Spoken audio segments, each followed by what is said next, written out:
In this video, we take a look at the true causes of cancer and how much control you actually have over its development. Hey, it's Hannah from Back to Balance Nutrition, and I help cancer patients navigate the world of diet using nutritional therapy during and after cancer treatment to help enhance treatment outcomes and prevent the risk of disease recurrence and the occurrence of secondary cancers. If you're new here, make sure to hit that subscribe button below, and all the links I mentioned are there for you in the description box.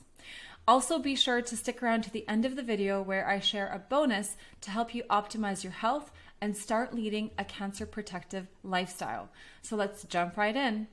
If you're currently facing a cancer diagnosis or are in treatment or have had cancer before, you're probably more than willing and ready to take control of your life again, to start making cancer protective lifestyle changes and take back control of your life. You probably want to feel empowered again, experience the joy of living, and get yourself to an optimal state of well-being that you know is there through healthy lifestyle choices. You probably want to enhance treatment outcomes, prevent side effects of conventional medical treatments like chemotherapy and radiation, and help to reduce your risk of secondary cancers after treatment as well as disease recurrence.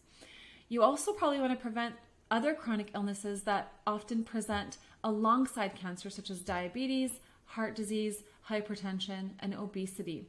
These are also risk factors for cancer, but unfortunately, they tend to also be very common among cancer patients. If you're like most people, you probably think that cancer is a disease that is inevitable, that it's a consequence of aging, primarily due to genetic defects or environmental pollutants. Most people do think this way, and it leads to a fatalistic or defeatist attitude in ever thinking or believing that we can prevent cancer in the first place.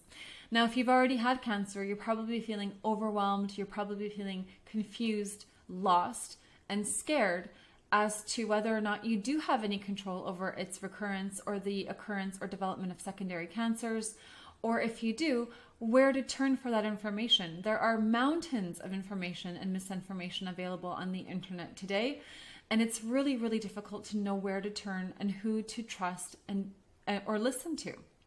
I hear you. I've been there. I'm a cancer survivor myself.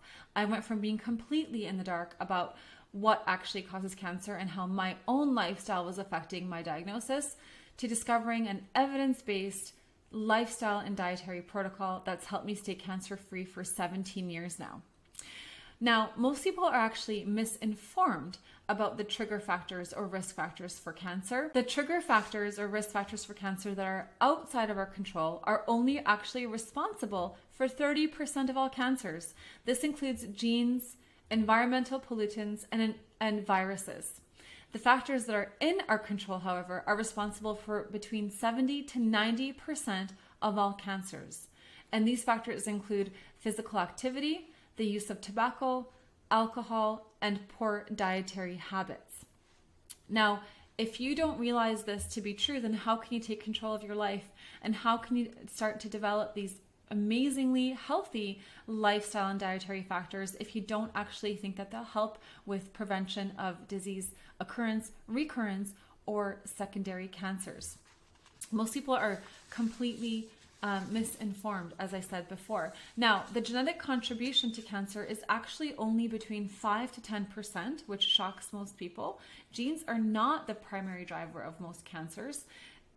The exact opposite is true, and the contribution is minor.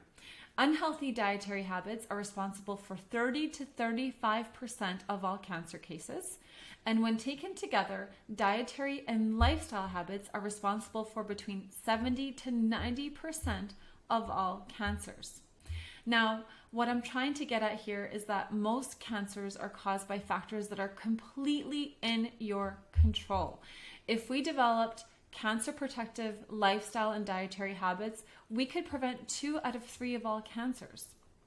Isn't that completely amazing? I think it is.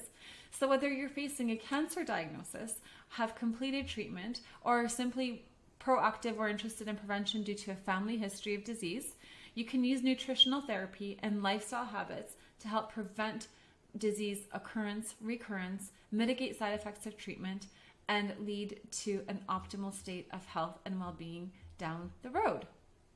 Now, when we're talking about lifestyle and dietary habits, what are we actually talking about? Let's define that. According to the World Health Organization, there are 4 major lifestyle habits that we have to look at. Number 1, physical inactivity. Of course, exercise. It's important. Get at least 30 minutes of moderate to high intensity exercise every single day. Number 2, the harmful use of alcohol. Science is showing us now that there is no safe level of alcohol intake, and we need to minimize or avoid our intake as much as possible when it comes to cancer prevention.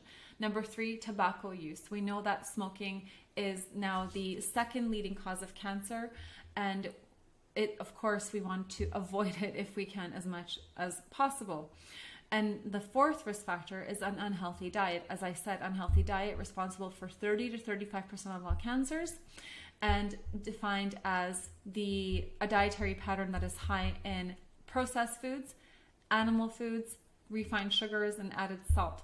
So what we want to be focusing on is the dietary pattern that science has shown to be associated with reduced rates of cancer, which is a plant-forward or plant-predominant diet full of whole grains, legumes like beans and lentils, vegetables, fruits, nuts, and seeds.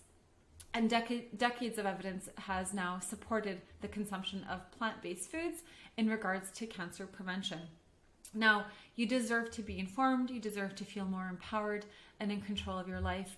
And by looking at dietary and lifestyle factors regarding cancer prevention and enhancing treatment, this is exactly what we want to be looking at. If this information was shocking or valuable to you and you're ready to get started eating a dietary pattern that is as cancer protective as possible, don't forget to download my free guide below called Your Daily Guide to Cancer Kicking Foods. Foods that have been scientifically proven to suppress cancer cell growth in the lab.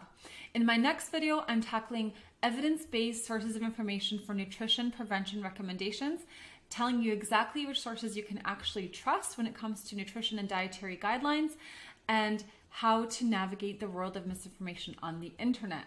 I'll see you guys in my next video. Have a great one.